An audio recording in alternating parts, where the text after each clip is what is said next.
जब तुम लोग माल गनीमत लेने चलोगे तो जो लोग पीछे रह गए थे वो कहेंगे, हमें भी इजाजत दीजिए कि आपके साथ चलें। ये चाहते हैं कि अल्लाह के कौल को बदल दें।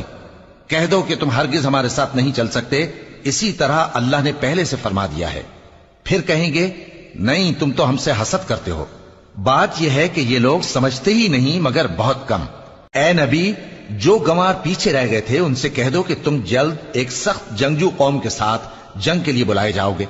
उनसे तुम या तो जंग करते रहोगे या वो हार मान लेंगे। अगर तुम हुक्म मानोगे तो अल्लाह तुमको अच्छा बदला देगा, और अगर मुंह फेर लोगे जैसे पहली दफा फेरा था तो वो तुमको बड़ी तकलीफ की सजा देगा।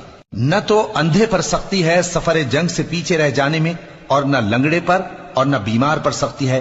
और जो शख्स अल्लाह और उसके पैगंबर के फरमान पर चलेगा, अल्लाह उसको बहिश्तों में दाखिल करेगा जिनके नीचे नहरें बह रही हैं, और जो रूगर्दानी करेगा वो उसे दर्दनाक अजाब देगा।